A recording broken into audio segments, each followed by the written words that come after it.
A steal by Tippett. The game at his stick. He scores! OT in OT. Tippett wins it for Philadelphia.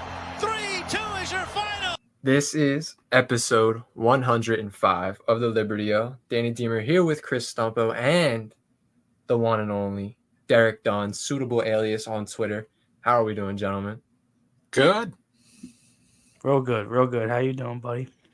I'm doing great. Since we last recorded, I don't think they've lost the game. Lost the game.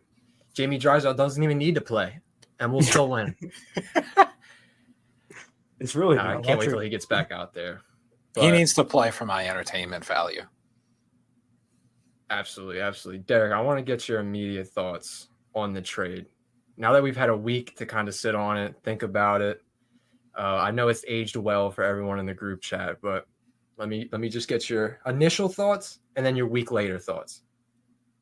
So my initial thoughts were a little bit of excitement, but a sort of tepid excitement because the excitement was clouded by, wait, what the fuck? Is this real? What did I just read? Because that was how I was never massively disappointed. There was never a, oh my God, William is no longer a Flyer moment with me, as evidenced by the fact that I am still calling him William, and I will call him William right up to his retirement. But there was never a, holy shit, Gauthier is no longer a Flyer for me moment. But there was a, wait, we just traded who? We just traded who? I didn't think Danny had, I don't want to say the balls, but I just didn't think that would cross his mind to trade Gauthier. So there was a lot of that for me initially. And then he explains that actually Gauthier wanted out.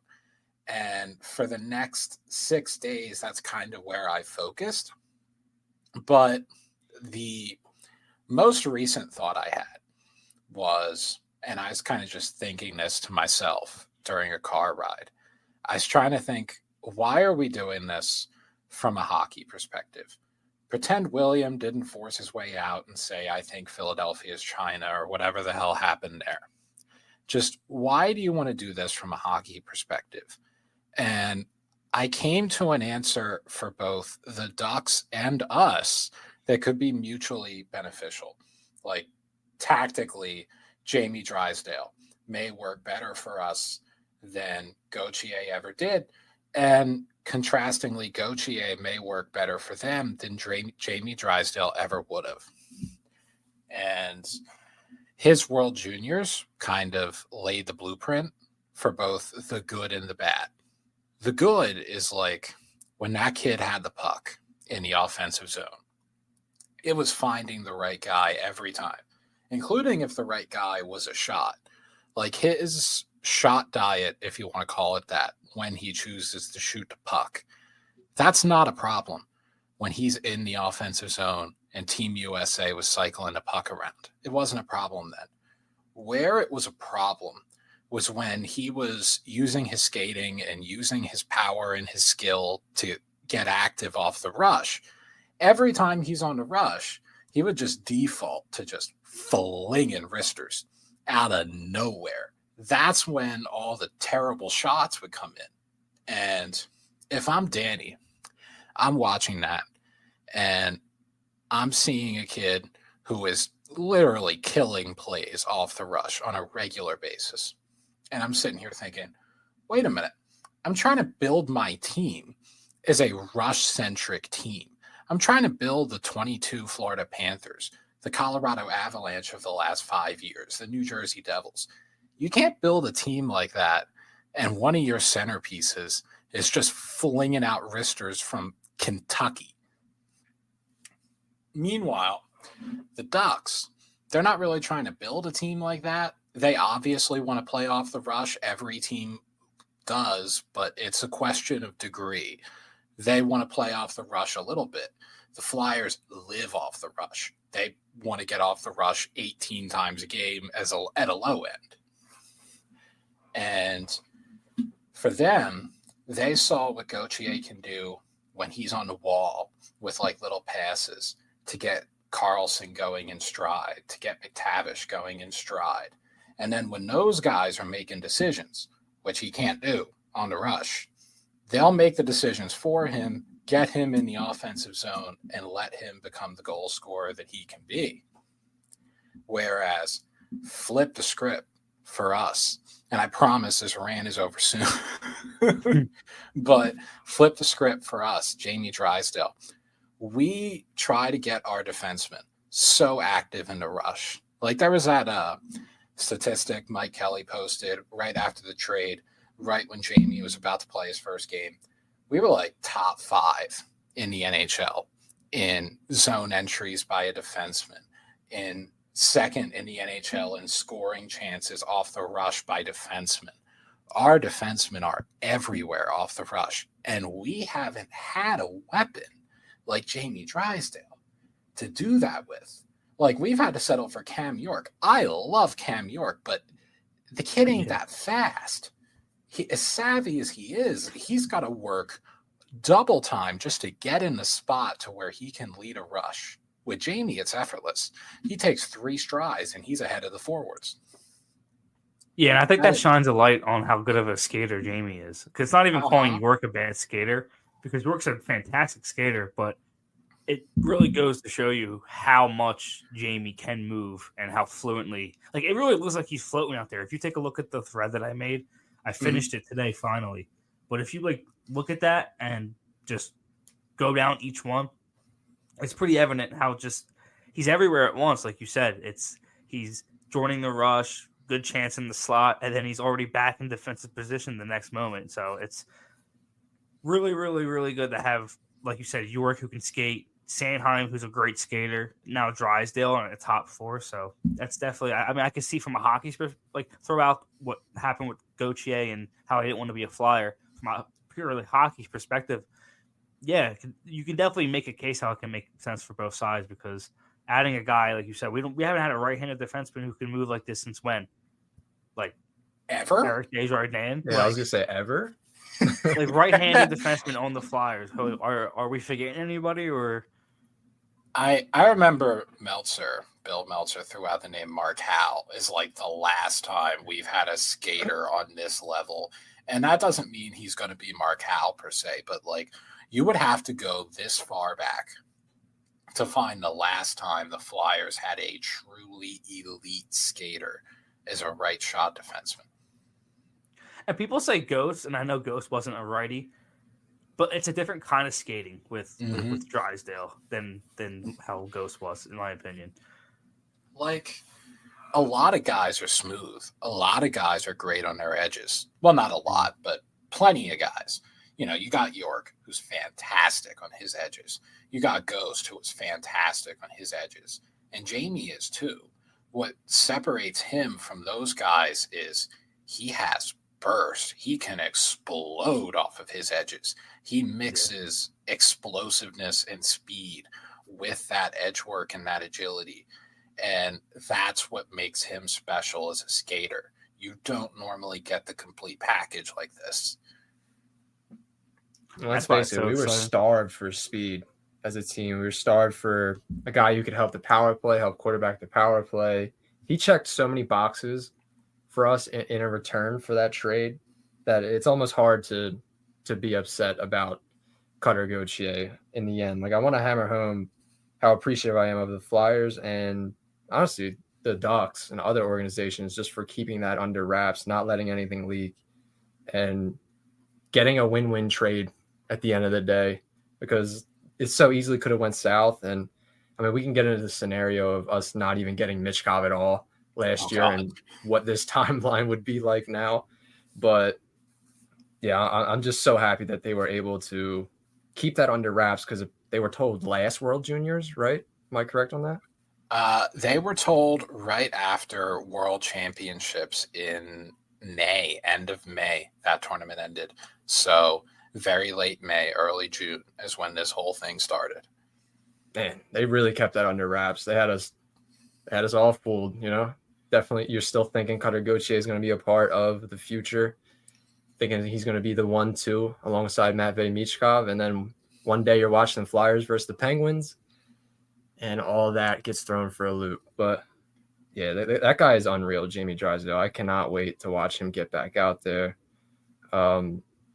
He fills out that defense in a way long term where you can start to make sense of the team and start to get excited. Like, okay, if they add a center down the line now, continue to develop well, continue to add, you could see the skeleton of what they want to build. It's starting, and your article really hammered that home also.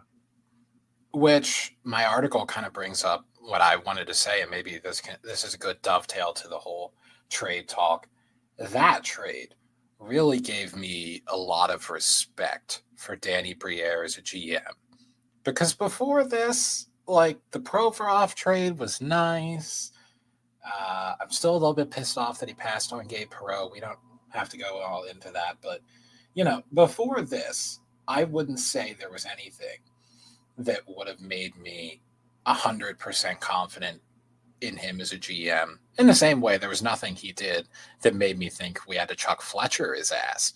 But it was still very much a wait and see kind of attitude on my part towards GM Danny Briere. But pulling this off, pulling the wool over everybody's eyes for months, getting the entire league to participate in the facade, that is a level of aptitude that I did not expect to see from him. So in that way, it gave me a lot of respect for him as a GM, but also it gave me a lot of respect for him, like I was saying in my first article, and even a little bit in my second. Now I can start to see the timeline. Now I can start to see what this guy's vision is really about. Like before, I was a little uneasy with the whole team because it was like, here we are fighting and scraping and clawing at the hope of making the playoffs. And then, our big hope on Twitter is that the 18-year-olds and the 19-year-olds are going to come save us. And it's like, well, this sounds a lot like Ron Hextall 2.0, okay? Here we are, the 8th seed that's just begging for a 19-year-old to come save us. Yeah, this sounds like it could go wrong fast. But then he pulls this off. And you can say he was forced into it, or you could say this was always what he wanted to do. He just got a new bargaining chip with William. But either way, now you see, oh, this is it. He wants to rebuild, yes, but not around 18-year-olds, around 22-year-olds, around guys who are about to take that next step. Now I'm wondering, who's the next Jamie Drysdale? Who's that next trade? Casey Middlestat, Trevor Zegras, Martin Necas. Like, there are so many guys now that you can say, oh, who's he going after next? And I'll actually believe that he's trying to do it. I believe right now he's making a call on Anton Lundell. Before, I had no reason to believe that. Now I have every reason to believe it. And you can definitely definitely make the case that he was forced into it, because there's not a lot of situations where a guy's like, hey, I don't want to play for you and I'm not going to sign for you.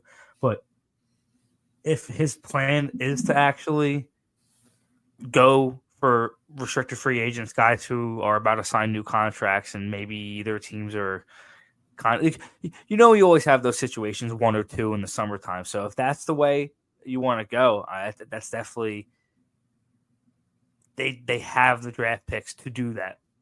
It's a new way to look at the draft picks. Like, I remember before we were talking to DMs, we're going to trade Sean Walker so we can get these draft picks. And then I'm sitting here going, okay, but why? Why do I give a shit about 28th overall? And you were making the point, yeah, we can use 28th overall and we can package it with this and this to go do this. And my whole thing was, okay, but will Danny actually do that? And at the time, there was no reason, positive or negative, to rule one way or the other. Maybe he would, maybe he wouldn't. Now, after seeing what he's already been willing to do with a 5th overall pick, yeah, there's a lot of reason to believe that he would package, let's say, 2-3 first-round picks and go get somebody massive who's a restricted free agent who can help this team for decades down the line. He would actually do that. And the funny thing is, I've been saying that Danny could vouch for it on this podcast since like months after the Michkov draft. Like I was like, I do not think they want to keep all of those picks, and I think they're going to have more, obviously, with what they have in Walker and a couple guys who could potentially get shipped. If I mean, like I just said, they have the draft picks to go and do that. So if they want to get crafty and do something like that, and maybe not even a 22, 20, 21, 22, or maybe they trade up. I mean, I know trade up in the draft really doesn't happen a lot. There's not a lot of situations where you can point at and say, oh, look, this team went from mid-20s up to like the teens. You know what I mean? It doesn't really happen, but especially in hockey. But in terms of maybe restricted free agent, yeah, I could definitely see it. And it's really interesting because I really wasn't thinking that way until you kind of brought it up in the group chat a couple of days ago. And ever since then, I was like, damn, like if that was in the back of Briere's mind before this whole Cutter Gauthier situation happened back in May, that definitely would have cemented it, right? Like if he was like, okay, maybe I'm thinking about doing that. Like that sounds crazy, but you have to lay everything on the table. But if that's the hand that I'm dealt, you really don't want to play here, then like, yeah, I'll go that way. I'll go get 21, 22-year-olds who maybe aren't in the best cahoots with their current team. You know what I mean? Like Trevor Zegras is obviously going to get traded. You know, I mean, that's not a secret. If these kind of like, where's there's smoke, there's fire, as Danny says. Our Danny, not Danny Briere. But like, if they're already talking about Trevor Zegras going now, like I feel like that's only going to heat up towards trade deadline time and then towards draft time. So we'll see. Especially because we saw with Verbeek with what he just did to Drysdale. This dude does not hold back. This dude is ruthless. And as I laid out in my article, I think he has a vision that is longer term than Trevor Zegras. As far as, I don't think we as a city, and I don't just mean the Flyers front office, I don't think any hockey fan in the city of Philadelphia truly wants to sit through an honest-to-God rebuild. But Pat Verbeek doesn't care what anybody in Anaheim wants. He's going to do what he wants to do. You can see it. Yeah. It's a different market. You can't even compare the two. Yeah, you can't. And so what it looks like Danny has done, either by happenstance or by his plan, he's sort of done a rebuild the only way you could realistically do it in Philadelphia, which is rebuilding on a 2-year timeline instead of a 4-year timeline. Mm-hmm. Using those restricted free agents who are 20 instead of 18. It's definitely an interesting way of going about it, because this whole Cutter Gauthier thing definitely pushes you in that direction. And they have the draft capital to do it. And I mean, if you had to pick between, I'm talking to you too, Dan. If you had to pick between Risto or Walker, you obviously go Walker, right? Like I'm not crazy in having that thought process. I mean, I know Risto is locked into that contract for 3 more years at $5.1 million. But for me, Walker, a guy who's, I'm not saying he's bad, but he's obviously having an outlier year. He's going to obviously be looking in to cash in on this year. 29 years old. I think he'd have more value going at the trade deadline, especially since his play has recently dropped off. But what do you guys think? And I think the trade for a Drysdale also doesn't turn that into a net negative for this year's team, which is easier to sell to the fan base just from a pure PR perspective. So I think the Drysdale trade confirms even more so that they should cash out on Walker. I mean, dude, come on. You got him as a part of a 3-team trade. He was essentially a throw-in for Ivan Provorov. You got basically him and Bonk.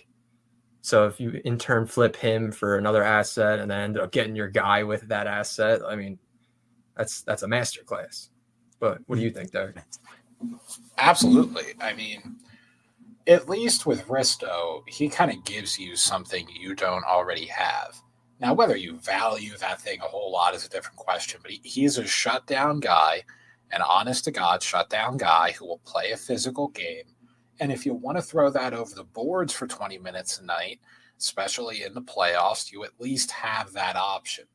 Whereas with Sean Walker, with the inclusion of Jamie Drysdale, what is he doing that all of our guys don't already do? Yeah, not a whole especially lot. That top 4. Yeah, that top 4 can fly. Yeah. I love it.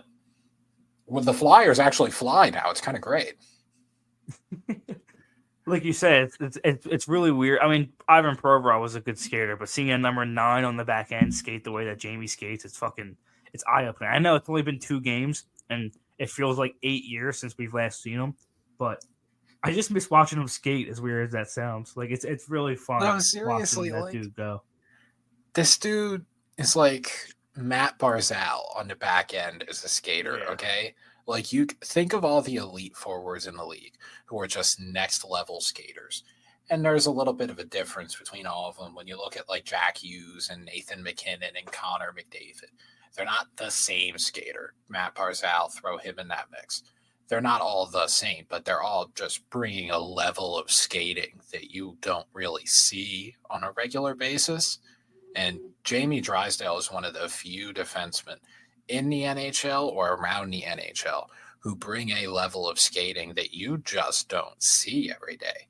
I mean, I can count for you on one hand the guys who are doing what he's doing on the back end as a skater. Go ahead. Cale Makar, Quinn Hughes, list over. Actually, Miro Heiskanen, throw him in there too. After those 3 guys, list over. In terms of skating. Mm-hmm. Mm-hmm. In terms of skating. Like, it's not as if he is literally Cale Makar right now. Yeah. It's not as if he's literally Quinn Hughes right now. As much, and so I don't preface that too much. I feel like people forget. Zach Werenski when he's healthy. Zach Werenski when he's healthy. Yeah, you know what? He's dead so often. I literally forgot about him, but he's on that level. And here's what I want to press to people about Jamie's age. Cale Makar debuted in the NHL in his age 20 season in the postseason, in the playoffs. He was already 21 by all, basically he was already 21. His actual first regular season, his Calder Trophy run, was his age 21 season, which Jamie is in right now. The Ducks rushed him to the NHL, so it feels like he's been around forever. This kid is so young in defenseman years. It's unbelievable. Like, you thought Cam York was a baby as a defenseman. He's a whole ass year and more. He's like 15 months younger than York. It's unbelievable. Yeah, he went in the COVID draft. Mm-hmm. Yeah, when everybody was home and drafted. Yeah, I do remember that. They did, like, why would Anaheim rush a guy like Jamie Drysdale to the NHL? Like, I know he's definitely capable. Like, it's not like he's playing bad or has been playing bad. I mean, he's been hurt and dealing with injuries to start his career. But a guy like that, like, you drafted him, 6th overall? Why would you rush him to the NHL? It's not like you're a playoff team that, like, lucked into a top 10 pick because you had a bad year because of injuries. Why? Like, that doesn't make. I mean, I'm fortunate for it. Like, wasn't he great in his rookie season though? He was like good. He wasn't insane. Like his age, as good as a rookie could be on an Anaheim Ducks squad during a COVID year. You know what I mean? Mm-hmm. But you know what I think? We're fortunate for it. What? I think the Ducks were just like us, okay? I think the Ducks watched this kid skate and was like, holy shit, my life is now different. Like, the Ducks watched this kid skate and they said, I can't watch this in the AHL. Put him out there now. I can't send this kid back to major juniors. Look at him skate. I need to look at this every day. What did you and Zach just got done talking about, like, last night about, like, hey, like, everyone talks about the Ducks and how they trade. I mean, we're going to get to the Flyers very soon and talk about the actual team. But everybody talks about the Ducks and how they have, like, an influx of defensemen who play the right side. Like, we just got to talk. Like, do they? Like, Zellweger, he plays the right side, right? But not naturally, right? Yep. Michkov does not play the right side. And then who else do they have? Who's that other guy? I think you know his name. Tristan Leno, if they're 100% confident in him, is a right side guy, but he's a second-round pick from 2022 who's played 7 games at the NHL level. I don't know why they'd be 100% confident in him. So they really don't have a guy that you can look at and be like, that's a long-term fit on the right side. So they really did they didn't have like a crazy amount of depth on that right side. As much as people go out to think, yeah, Michkov's going to be good, Zellweger is probably going to be really good too, but they're both left side guys, and doesn't really. People can make an argument. Well, you can have an elite left side and then have a guy compliment him on the right, same as somebody who can compliment Jamie on the left side. But in terms of having a guy, a prospect, right-handed on that team, they really don't have it. And we kind of just like came to terms with that. I was like, oh shit, like they're not as deep there as we thought, right? They're not, and that's what it really made me think. Oh, so this isn't like taking a position of strength and leveraging it for a position of weakness. Kinda is in a way. Like, yeah, like you don't need all four guys to be like superstars. You know what I mean? Like, right. They must really, really, really, really, really like Michkov, obviously. I mean, he's already playing really well as a 19-year-old. And then they must really think Zellweger is good. For good reason. And there's a little bit of that. But I think it's not so much that he was being forced out of the lineup and he was just, there were too many guys to even give him playing time, as I think it's been made out to be. I think it really is.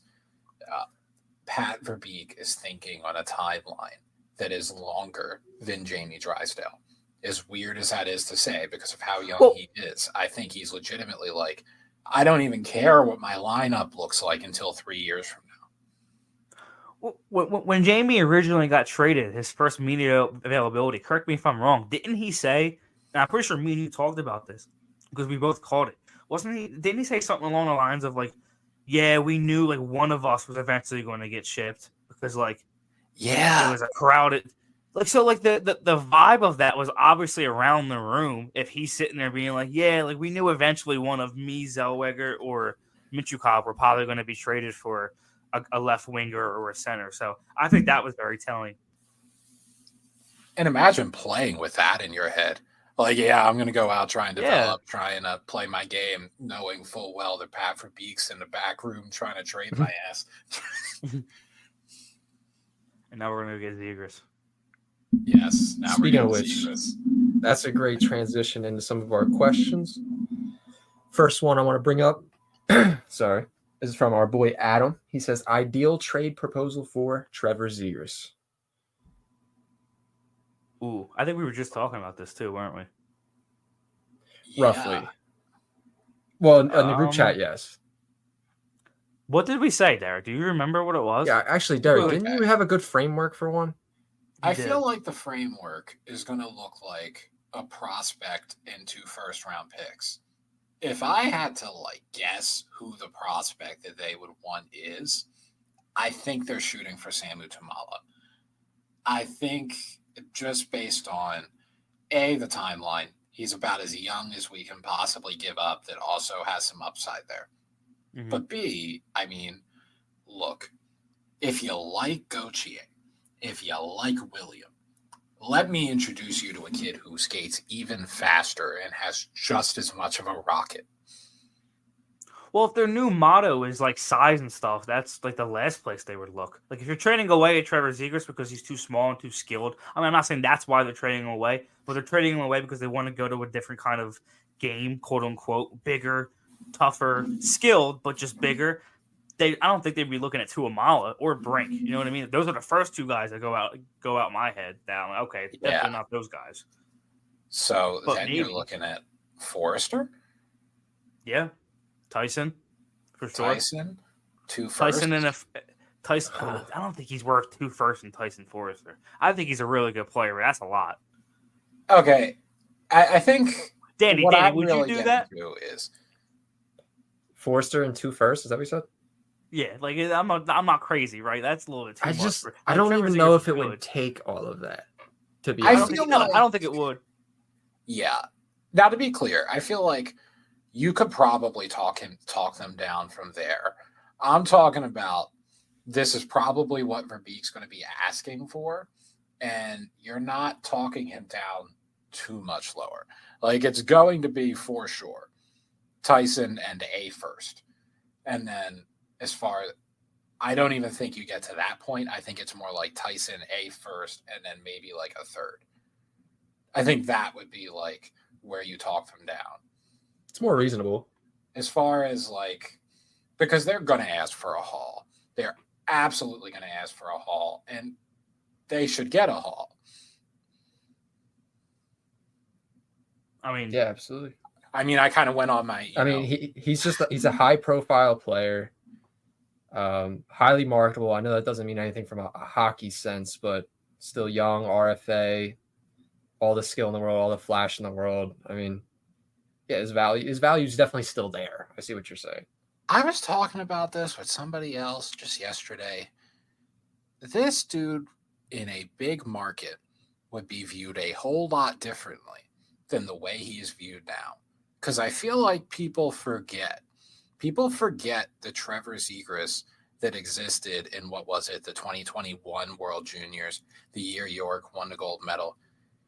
York won that gold medal in large part because Trevor Zegras was literally carrying Team USA.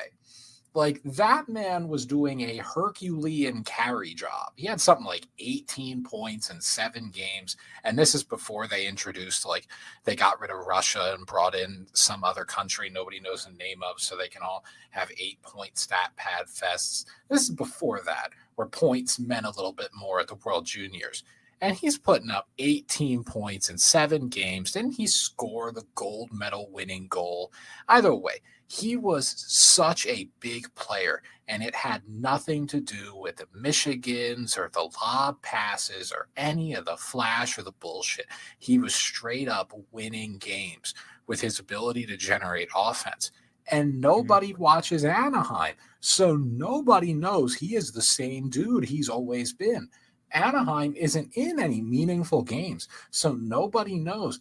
This is the same kid. He is the same killer. If you give him an opportunity where the platform is larger and the games are higher stakes, that's the kid you're getting. We already know the talent has transitioned to the NHL. We've seen it. There are not many players who put up 2 60-point seasons before they turn 22. We already know the talent was there.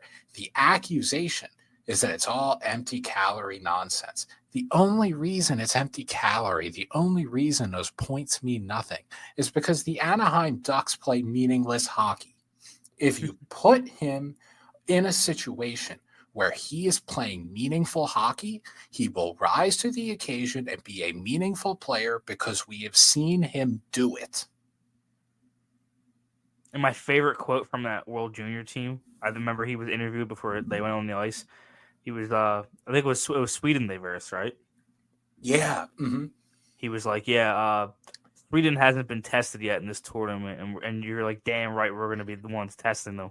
And I remember they went out there and they didn't destroy Sweden, but like you said, he was great in that game. And just like the way he said that, I was like, damn, that would have lit a fire under my ass if I was in that locker room with him, because he was in there hyping the boys up. So I definitely agree with the fact, like, team.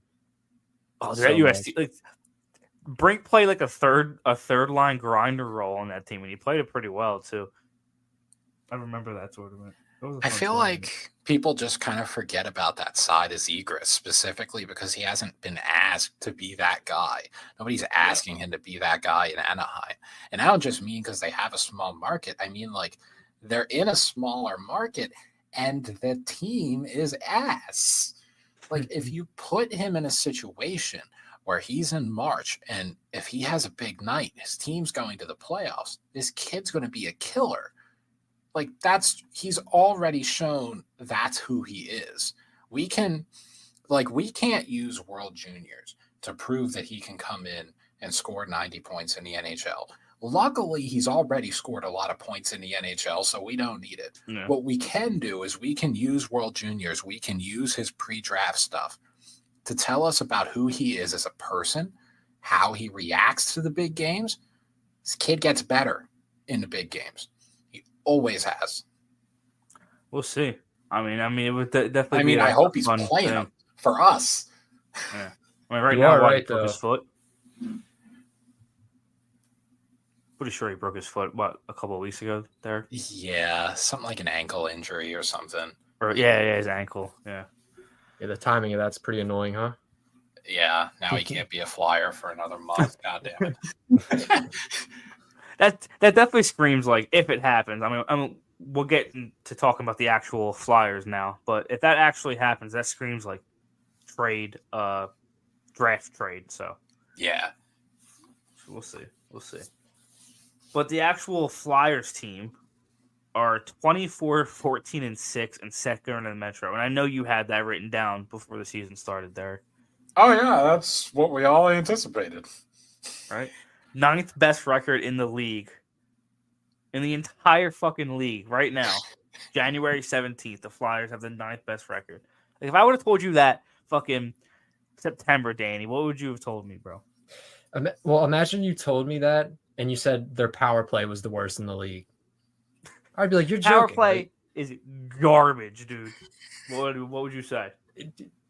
You cannot make sense of it. Wait, hold on. You're trying to hoodwink me. That's what I would say. Three things, right? September, I woke up to both of you. I'm like, Flyers are 24, 14, and 6, second in the Metro by January 17th. They have the second best PK in the league at 86%, but the worst power play the NHL has ever seen. You'd be like, get the fuck out of my face, dude. Yeah, I'd be like, Stumps, you got to put that pen down. You got to put it down right now. Seriously. No, but like, seriously. Yeah. You got to lay off whatever drugs you're doing. And like, literally, that would be my reaction. I did the math. Since January 2nd, the Edmonton game, up until the St. Louis game on Monday, they're 5 for 25 on the power play, which is 20%. 20% is about 15th in the NHL. That's what Nashville's power play is at. So that's average. Like, they haven't been, like, we're in the group chat, like, oh, the fucking power play, like, finally. And, like, they're just being average. But, like, for us and what we've seen for the last fucking 4 months, 3 months, however long it's been, it feels like 3 fucking years. 8 years. It's, like, elite to us. That is what I'm trying to say.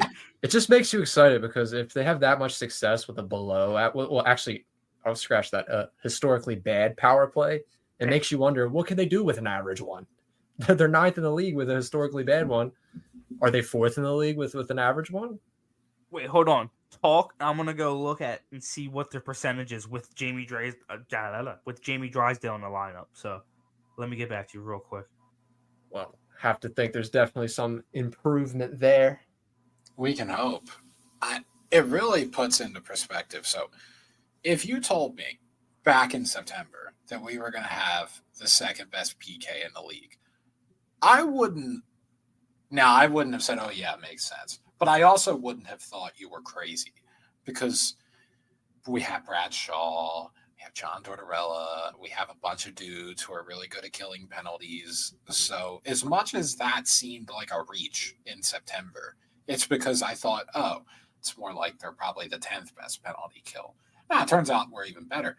What really shocks me, and this is really what's fed into the record, is they have been a phenomenal 5-on-5 team for a majority of the season. Like that, whether you want to look at it at goals or expected goals or possession numbers, no matter how you want to do it, for a large part of the season, this team has been really good and beating good teams at 5-on-5 play. And if you told me that was going to happen in September, I would have thought you ingested some serious drugs. And let's say I did believe you, I would have thought that they would have been the most boring team imaginable to watch, which is also not the case. Like the way that they win these games, the way that they generate offense, it's fun to watch. It really is, especially as like there was a dip from December 14th to probably like 2 weeks ago where they tried to be the more traditional John Tortorella team where it was like, yeah, let's play defense super hard. Let's throw the puck off the ice or throw the puck off the glass and go chase it down. And let's go forecheck and pretend we're the Carolina Hurricanes, even though we don't have guys like that. And it went awfully for them because they don't have the horses for that. And it seems like in this recent stretch, one thing they've really done is they've gone back to their fastball, which is literally a fastball. They are one of the most lethal rush teams in the NHL.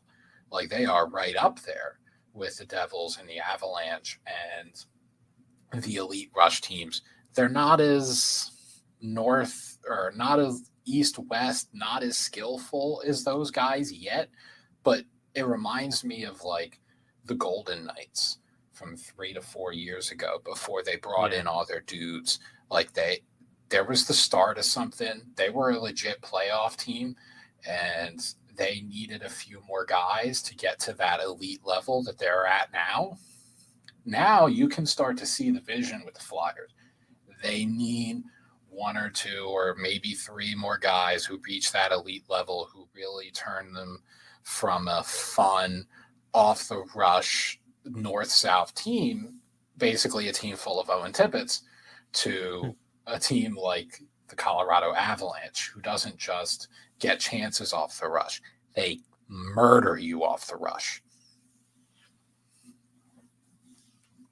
I'm glad you mentioned the dip in the system for a little bit, because I remember texting Stumps during all of that, very frustrated. Like, why are they going away from what worked now?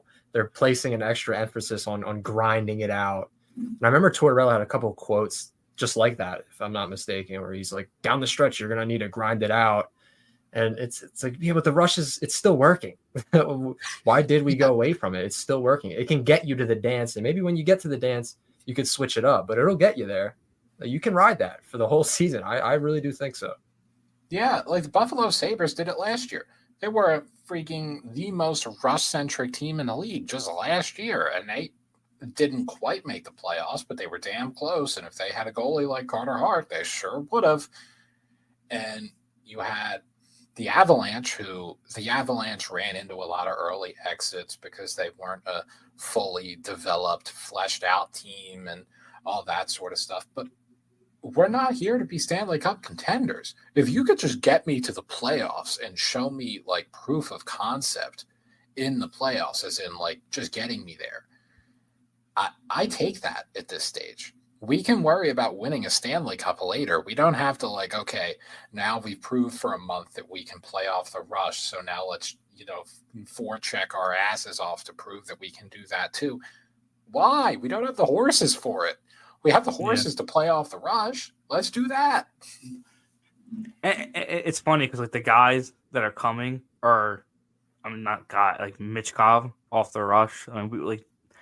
We're currently doing that with the best rush teams in the league, like you just mentioned, and we really are. Like, we're not just saying that like being homers. Like, they are one of the best rush teams in the league, and the fact that you're going to add a guy like Michkov in a year or two, who is a demon off the rush and creates.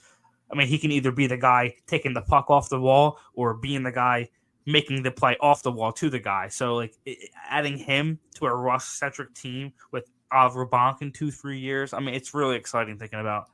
Dude, the game's about to get so much easier for him in that system, in this league. Yeah. It's about to get so much easier for him.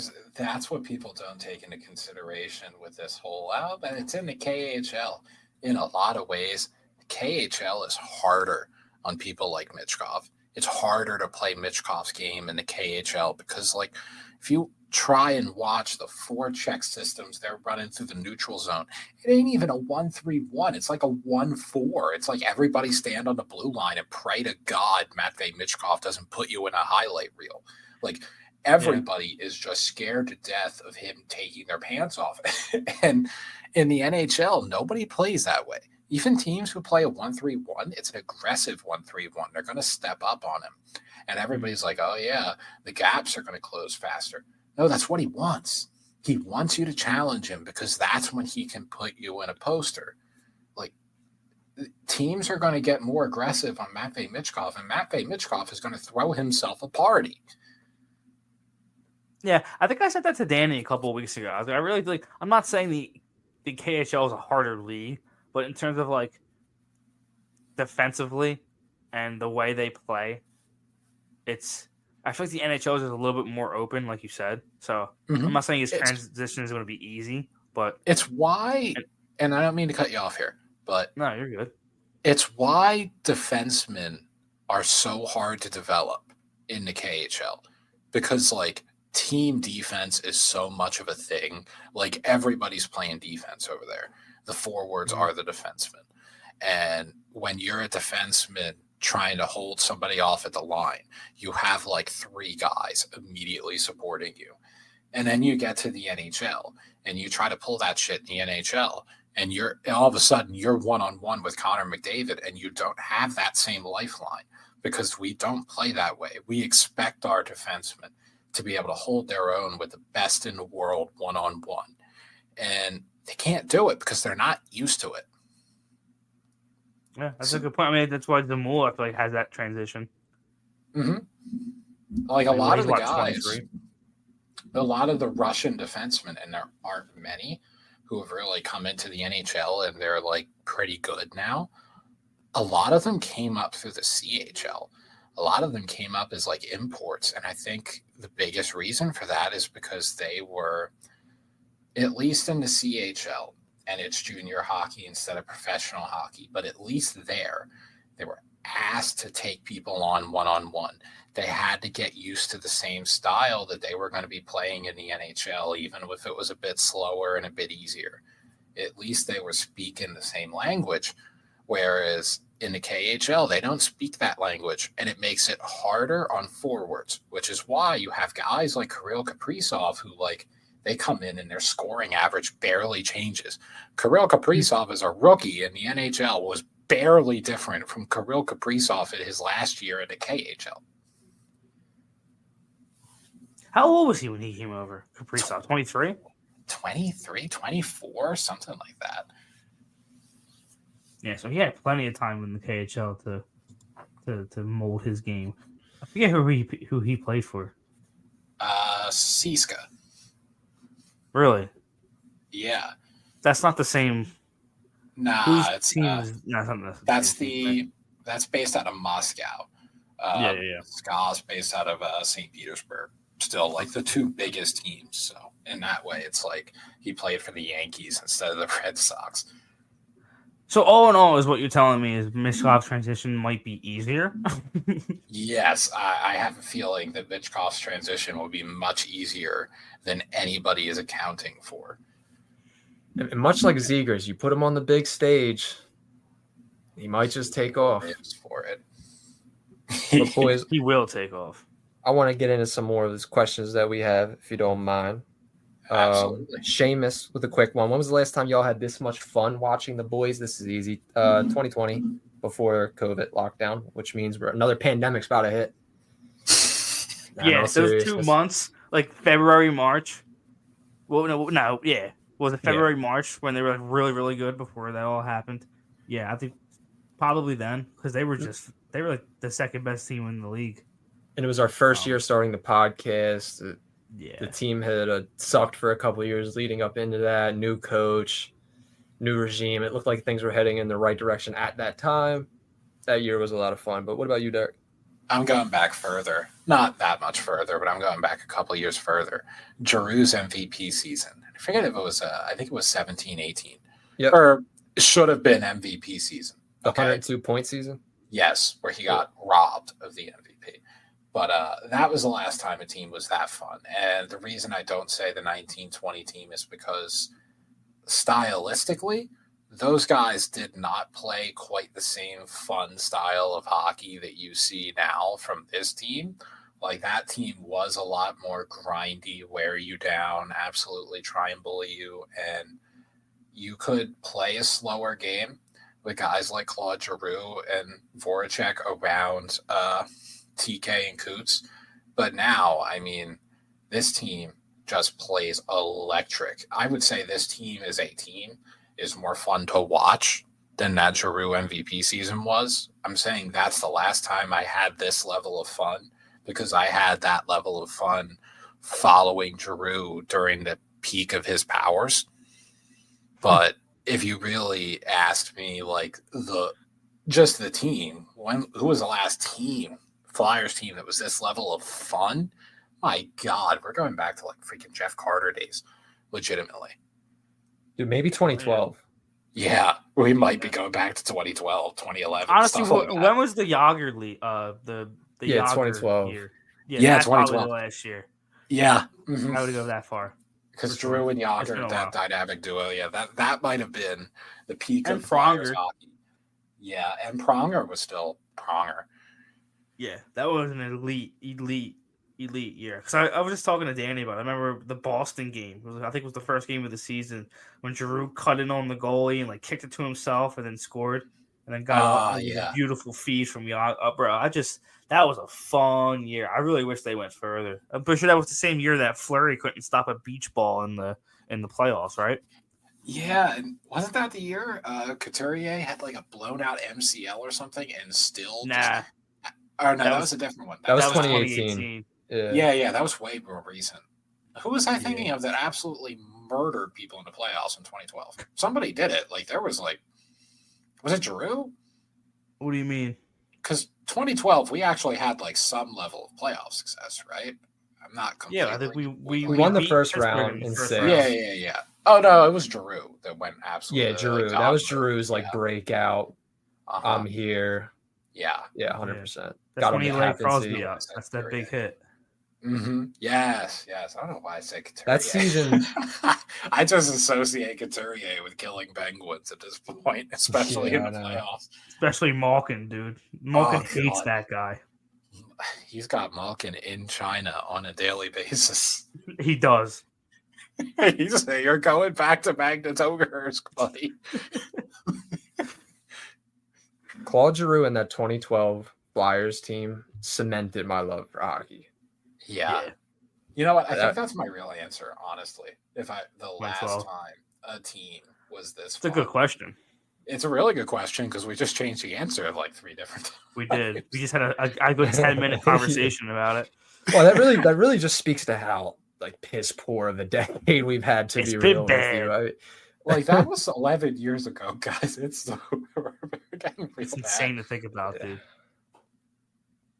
Bleed Orange and Black hits us with, if the Flyers make the postseason, who would you like to see at it? Why? And what are you willing to spend? Flip side, Flyers miss the postseason or decide to sell at the trade deadline. Who is gone? Why? And what are we looking to get back? Who are we going after in the draft? And let's fucking go, gents. Love you, Bleed. Okay.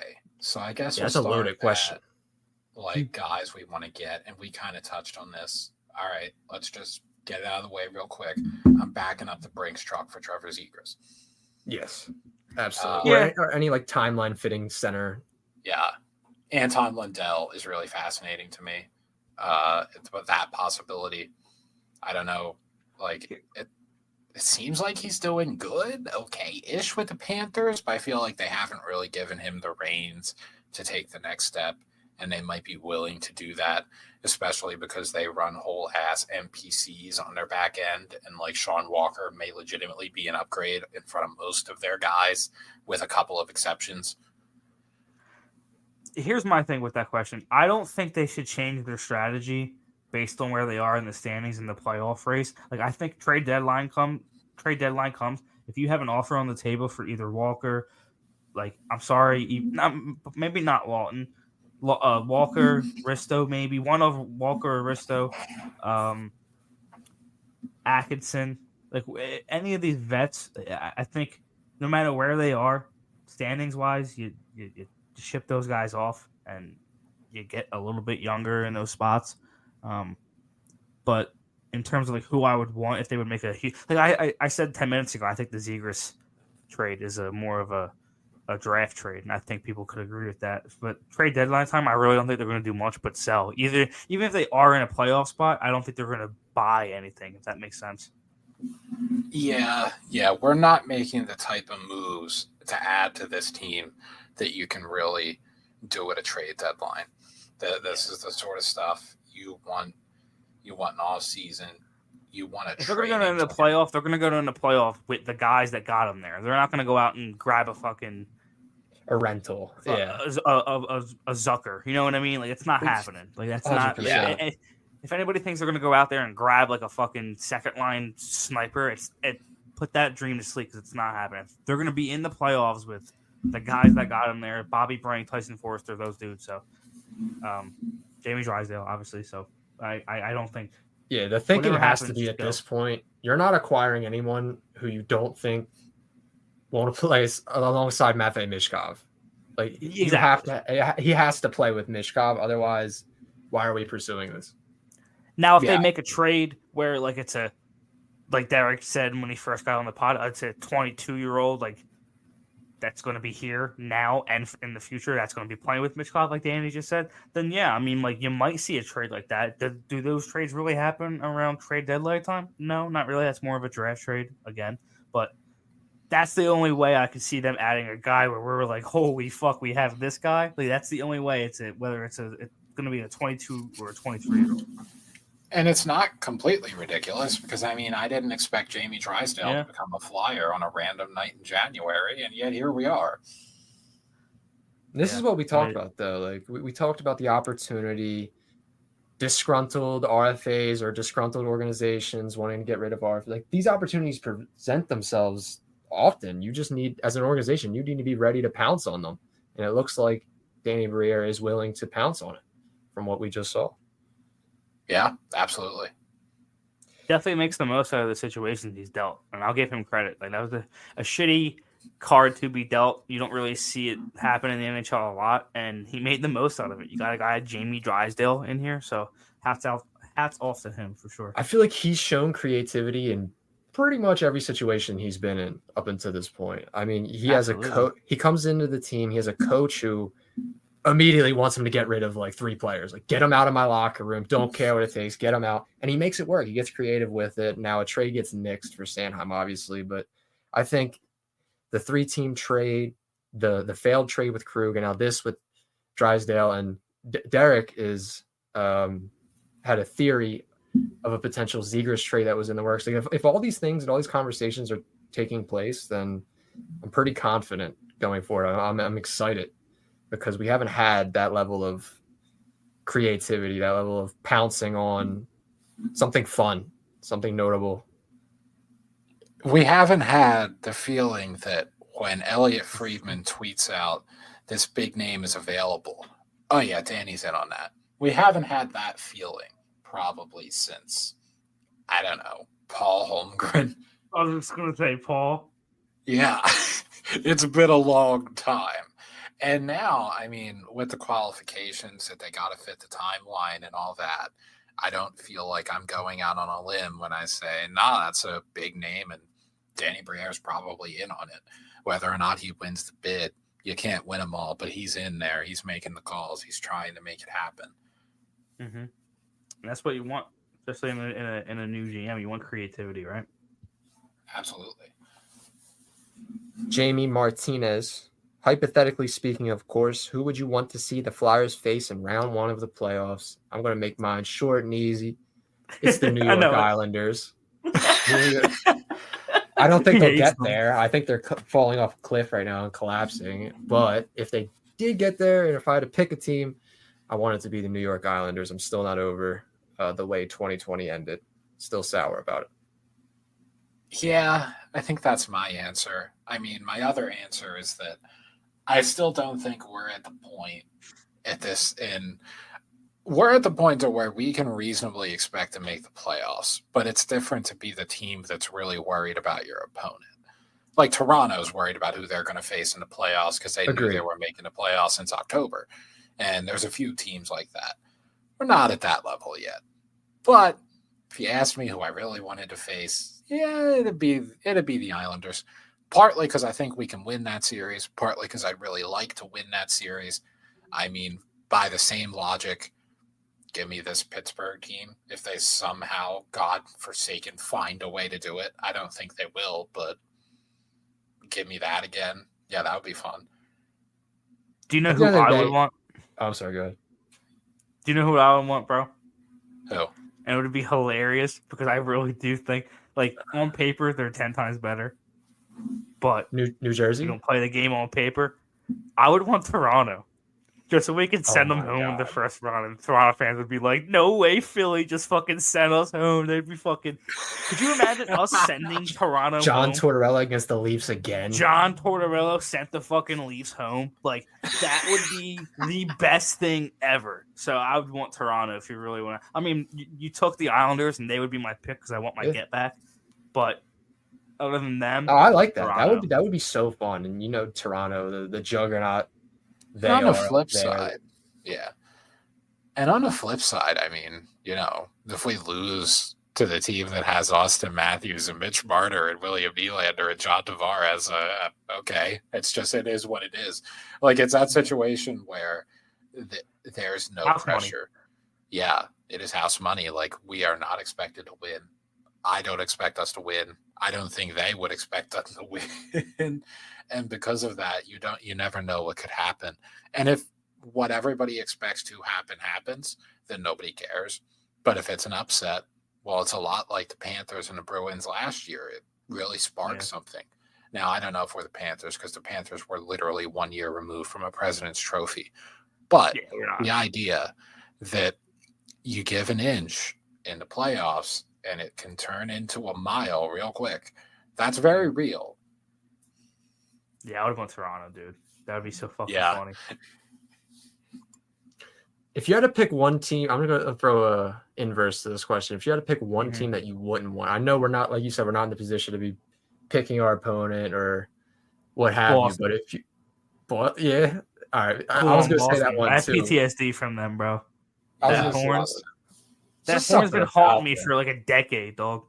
Yo, I have a different team or another team that I would put in the 1-2 face them category. And it's purely because I want to see Michkov, what Michkov is like now. Tampa. Wait.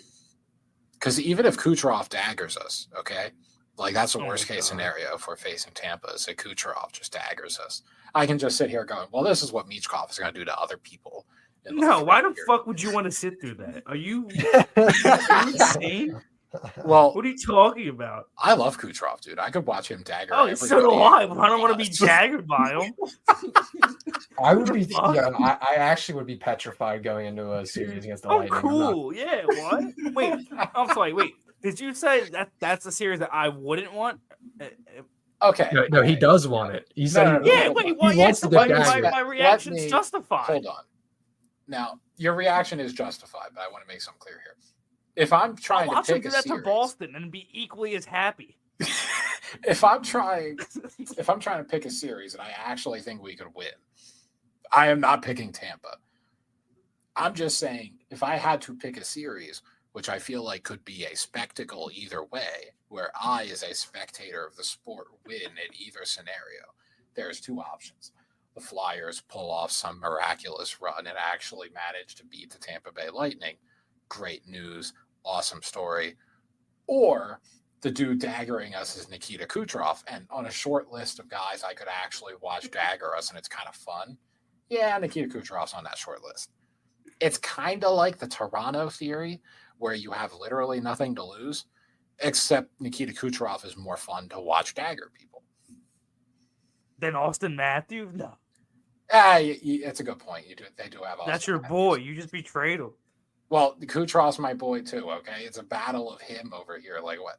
How am I supposed to pick my favorite child?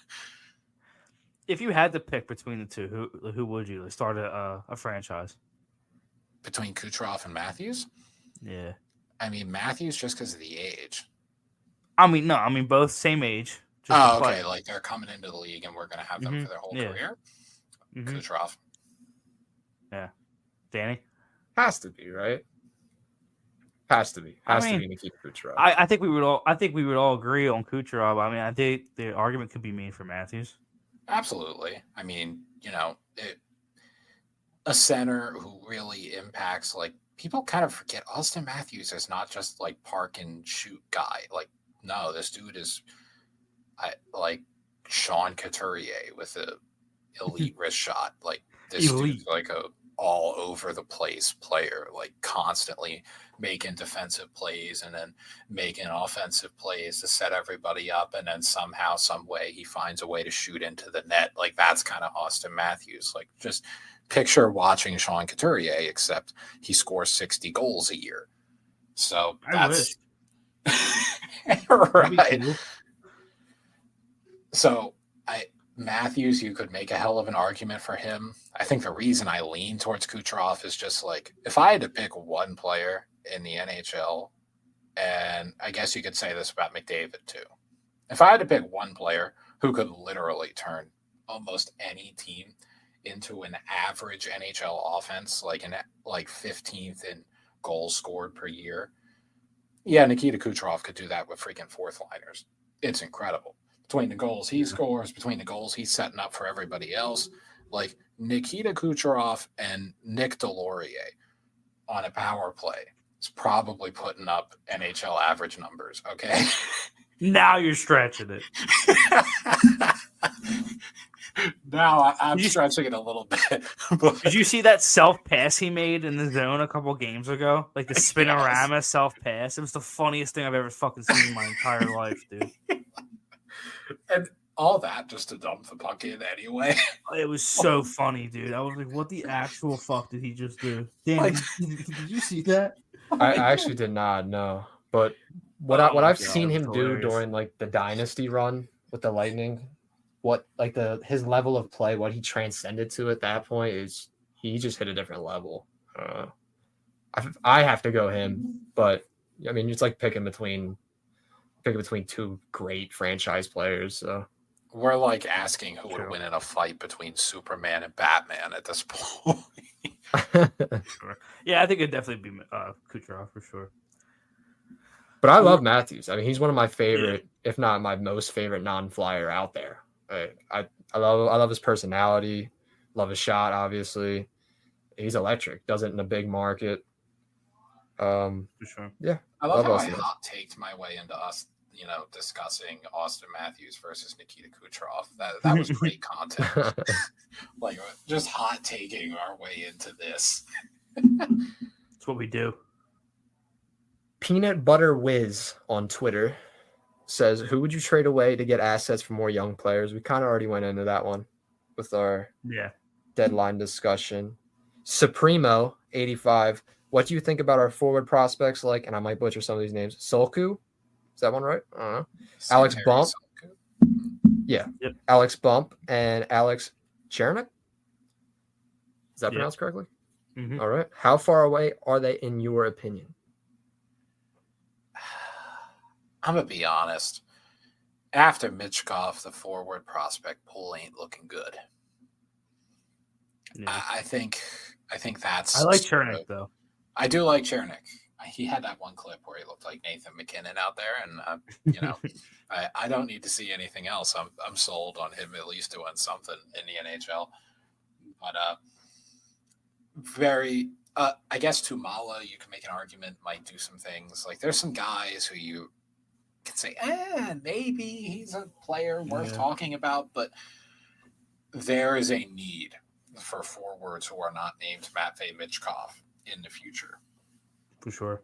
Yeah. It's like that. Like you don't want to go around and hyping up every prospect. And it's hard not to as a Flyers homer, as we all are. But like Alex Bump has 15 points in 20 games in college hockey right now for University of Michigan. Was that Western Michigan? I'm sorry. Wait, so did you say 15 goals or points? 15 points. 5 goals, 10 assists, 15 points in 20 games for them. So that's so good. I mean, it's okay. Yeah, it's good. Isn't he? Wait, how old is he? He was drafted out of the William draft, right? Okay, yeah. I thought he was a little bit older. I thought he was like 20, like 22. He's 20, so that's not bad. That's really not that bad. He's a 2022 pick.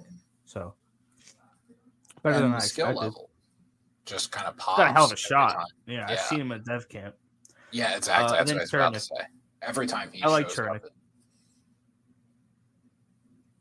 But I think he forgot to throw Barkey in there. I guess you could add him. Oh shit! Yeah, that list as well. But like you guys were saying, it's no one that really like jumps off the page. Like he's a surefire NHLer. I mean, I think all of these guys, if they play NHL games, it's a pleasant surprise. Yeah. Or I should say, like they're long stays in the NHL. Yeah, I guess Barkey would be our best shot at like an exception to that, or Tumala. Yeah, Tomala. I mean, his redemption tour, man. It's been incredible. We really don't. I mean, I'm looking at the forward prospects right now. Like right side, Michkov, Tuamala, Devin Kaplan, Lexell, Alexis Vendrone. The center prospects are Lazinski, Barkey, Wisdom, John Randall Avon, Massimo Rizzo, Cole Knubel, Ryan McPherson. The left wing prospects were Elliot Desnoyers, Chernick, Bump, Gardner's a vet, and he doesn't even count, and then Soku. So yeah, dude. Like other than Michkov, I really do not have like Michkov, Tuamala, and I mean I do personally like Devin Kaplan and Barkey. So like those four. Oh yeah, Kaplan. Yeah, that's I like definitely one you Kaplan can add a to lot. that list. Yeah, I like him also. So like not like a ton of high end prospects other than Michkov, and I mean I wouldn't say Tuamala's a high end guy, but other than Michkov, it's not very deep, if you will. But I mean, hey, we can work on that. Yeah, and I mean our defense at this point, and I'm talking like prospects and even guys who are either here or very close. Man, that's looking real good. So Very deep. One of them Next- are definitely going to be gone. But go ahead, Dan. I was gonna say next question from Black Stitch Hockey. It's hard to tell this early, but with his excellent performance in the VHL as such a young goalie in mind, what are the chances we one day see Yegor Zavragan? I don't know how to say his name as a reliable starter on Broad Street. if you asked me before the year, I'd have said no chance. But then the kid went and put up legitimate video game numbers. Yeah, like, dude. Have you seen, Danny, have you seen the numbers this kid is putting up in Russia? You want me to read it? No, yeah, read them off. All right, so he's played in the VHL and the MHL. In the VHL, he has 12 games played, and he has a 1.27 goals against average with a 9.53 save percentage. And then in the MHL, he has 9 games played, has a 1.63 goals against average, and a 9.45 save percentage. Damn. I legitimately, he's just And he's dominating 18 down there. That's like Carter Like, Hart. Carter Hart level, better. Everett Silvertips numbers. Yeah, better.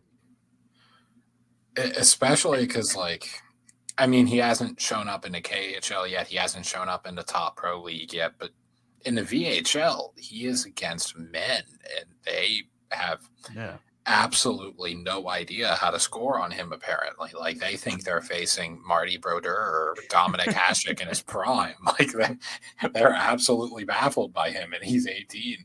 So I haven't seen him. I haven't seen a lot of him where I could definitively say, oh, yeah, those numbers are for real.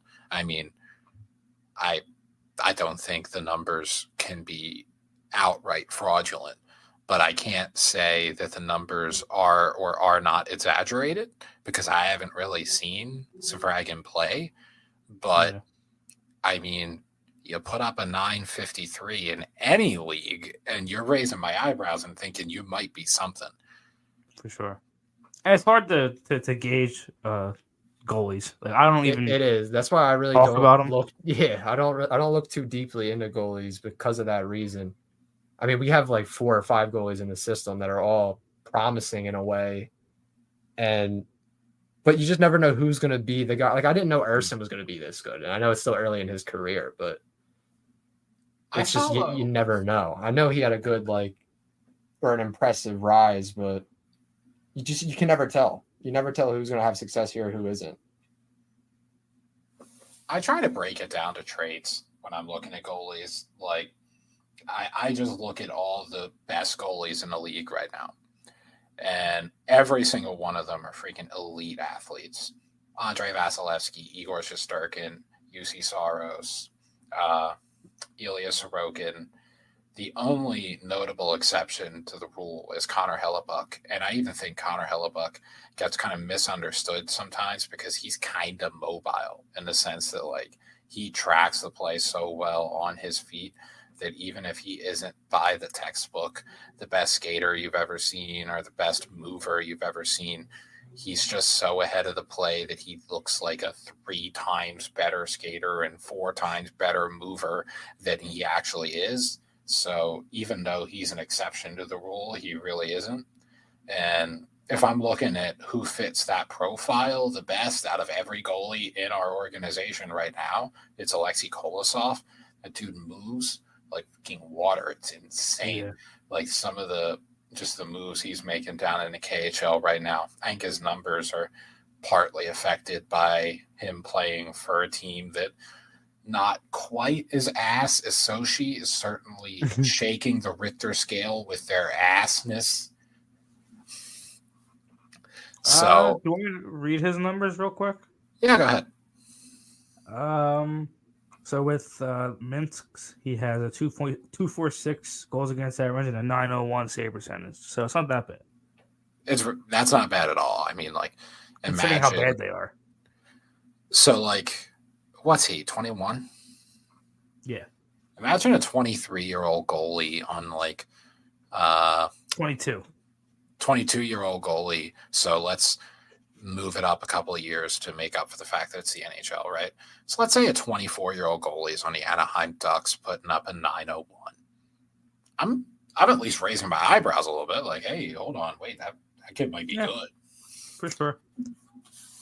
It's good. Like, I was speaking on a pure like developmental standpoint because I don't know too much about goalies, so I really don't talk about them, and it's hard to gauge where they like how they develop because they like you think defensemen develop weird, goalies develop 10 times weirder, you know. So I try to stay away from like, oh, that guy's gonna be really good because I really have no fucking idea. But if there hasn't been a goalie prospect that I've seen in a really long time that I'm talking about Kolosov that I've been like, okay, yeah, I think he's gonna be in the NHL, like 100%. You know what I mean? Yeah. It's so hard, and I just don't see him not being in the NHL. Agreed. He's 100% an NHL goalie, and it's hard to say that about any goalie outside of the NHL. Really, like, think about it. How many top prospects and I mean like top goalie prospects, are there at any point where you're like, oh my god, they're going to be in the NHL one day? There's like Askarov. Yeah, like, you know, Wallstead. We can list them off, and we won't need more than our two hands, 10 fingers. For sure. We will not need that, and that's kind of crazy because you could do that with skaters, and you would need, you know, multiple people to use both their hands. Like, there's 40 guys at any given point. Yeah, so I mean, like, do you know why that's so crazy that there's only a handful of guys that we can list? Because there's fucking 30 plus teams in the NHL. You know what I mean? There's 32 teams. Like, yeah, like obviously they all have goalies, so like they come from somewhere. That's why like it's so like they develop so weird, where you don't know who's going to become what. You know what I mean? So it is wild. Yeah, but like you guys said, every now and again you'll get a Spencer Knight type where it's like, okay, he's going to go high in the draft. It's just who's going to take him. Last question we have from Jimmy Apologist at Jamie Drysdale 9. Nice. Where do you think Jamie would ultimately end up in the lineup? Which D pairing would he end up with? And which one do you guys think he has the most potential with? Oh, I like that question. That's a good question. Same. Okay. Ideally, I mean, if he develops into what we think that he is, and that's a 1D rover, obviously the top pair with, I don't know, Sanheim is your long-term top pair partner with him, but if everything develops right and Bradshaw does his things with Drysdale, he's definitely top pair defenseman for sure. Absolutely.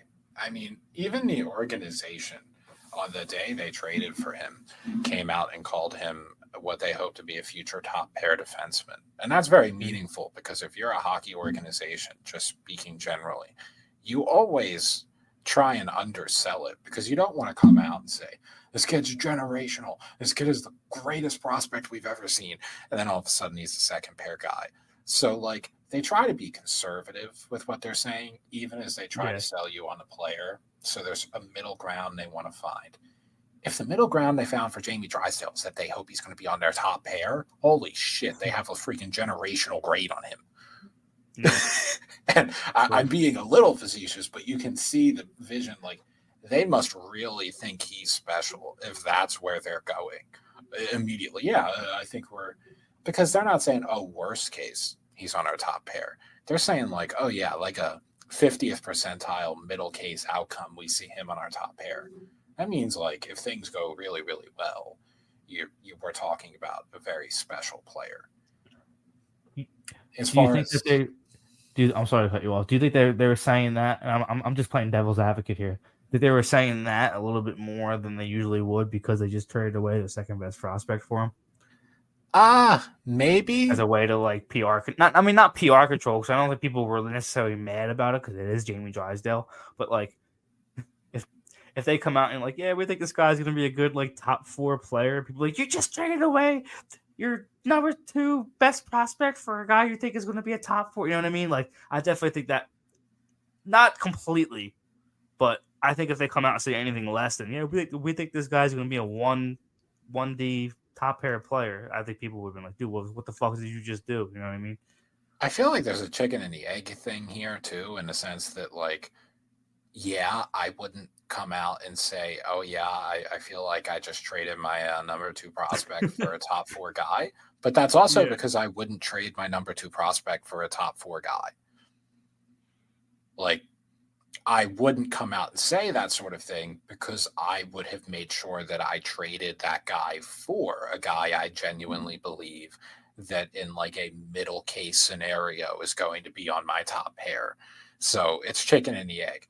I traded him because I genuinely believe that, and therefore I'm saying it partly because I traded for him, but also partly because I genuinely believed it.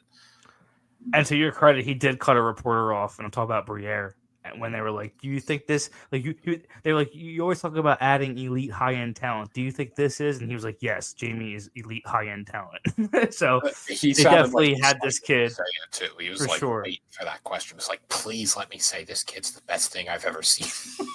Yeah, he's definitely. He was like, we jumped at the opposite when we heard his name. You could just see the excitement on him.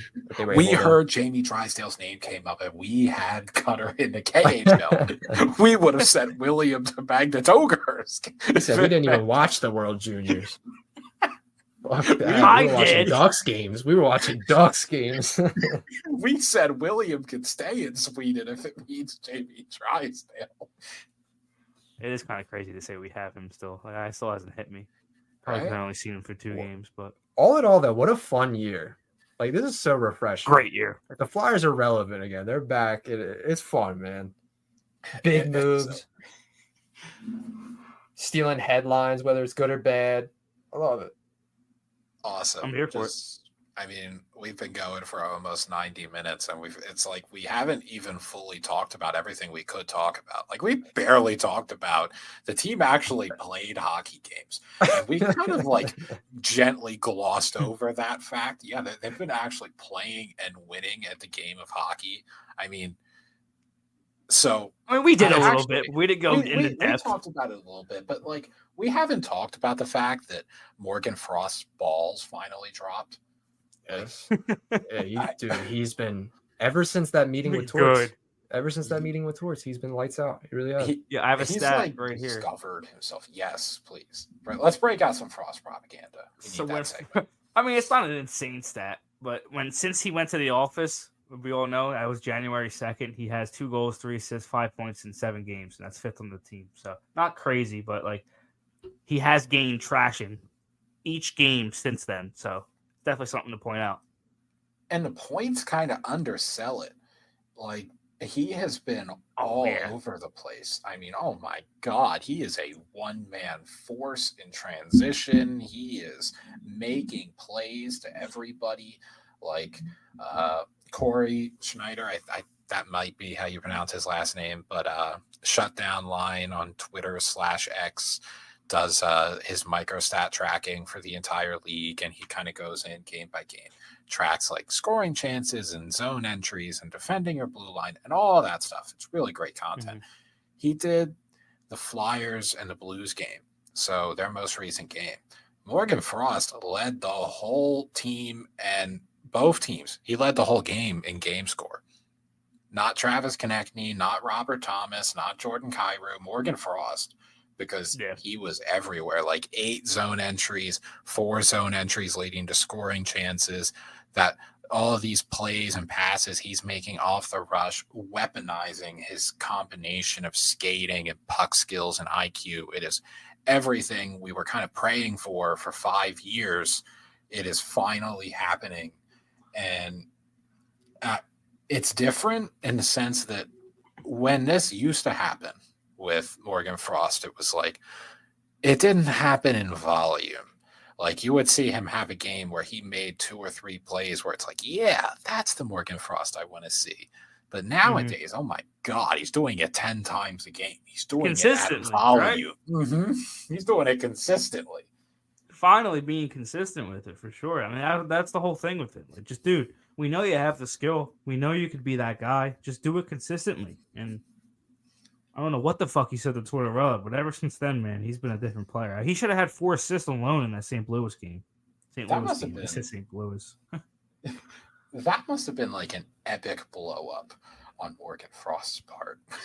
I don't even know. I don't want to speculate, but whatever the fuck was said in there worked, because he looks like a different fucking player. He really does. Yeah, like I would pay to be a fly on the wall of that conversation. For sure. So much money. So much money. I agree. It was definitely a heated conversation. I mean, dude, he's in his prove it years, his years where he wants to make the most money, and he's getting his chances slipping away from him. He's benched like 10 plus times. I mean, you have to think. I'm glad he showed that frustration. Like, at some point you're thinking, dude, it doesn't fucking matter what you want to see from me because you stapled me to the bench. So how in the fucking hell could I possibly show it? Maybe that's what he wanted to see. Maybe he just wanted to see, while his career with the Flyers is slipping, if he would fight for it, and he fought for it. Maybe that's all he wanted to see. Maybe. I'm so glad to see him and Joel Farabee succeeding the way that they are, though. Oh, Joel's been great in my mind, because I was going to Farabee next. Like, we have to talk about elite 5-on-5 scorer Joel Farabee. Love to see 5 points away from a career high, dude. He's like in half the games in the league in total 5-on-5 points. There was a stat that came out a little bit ago, and it's wild. If I can name the names who are on that list just off the top of my head right now. Nathan McKinnon's at the top of the league because he always is. Nikita Kucherov is in second place, and then Connor McDavid is tied with Elias Pettersson, and then you have a guy by the name of Joel Farabee right after those dudes. And I'm not talking 5-on-5 per 60 minutes. I'm not talking about rates. I'm talking about total cumulative points over the season. Joel Farabee has scored at 5-on-5 at the same level as Connor McDavid and Elias Pettersson. That's crazy. Insane. It's actually fucking nuts. And the Coots effect? The Coots effect, and I feel like the next name on that list really exemplifies how he's doing it, because right below him is Jake Gensel. Him and Jake Gensel are super similar players. Yeah. Just like off the wall, supremely intelligent. They're not all over the puck. They're not like, not the best skaters. Yeah, they're not carrying the puck end to end. They're not doing all that. They just, they touch the puck a lot. They get to the good areas of the ice, so to speak. And then once they have that puck in the right area, then they make the right play. And it's just rinse and repeat. It's a really good comparison for him, too, Jake Gensel. Yeah, and, I like that. we got his Crosby coming. Matvey Michkov. I can't wait till he's fucking donning orange and black, man. I know. And it's so funny because for all the guys you're excited to see Michkov play with, like Sean Couturier and now Jamie Drysdale, I feel like if I had to guess the guy who might really kick off with him, it's Joel Farabee, because Joel Farabee might be one of our only dudes who's really seeing what Michkov is seeing.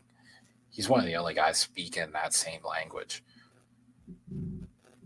Put a center within that can shoot, and that's a hell of a fucking line, dude.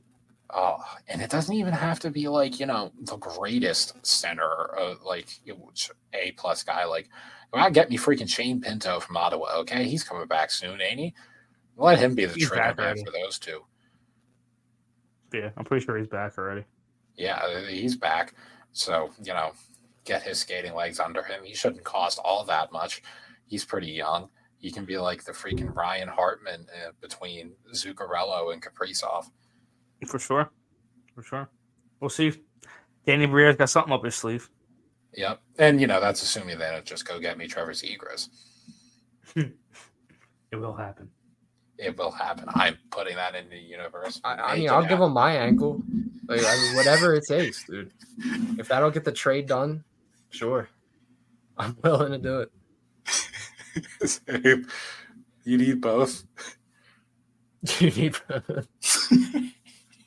But all right, boys. This was episode 105. We're going to wrap it up here. Derek, thank you once again for joining us. It's always a pleasure. For having me. Been awesome. You can follow us on the socials at The Liberty Yo. Follow us on Twitter or X at TLY Danny, at Chris Stumps, and at Suitable Alias. Go Floor.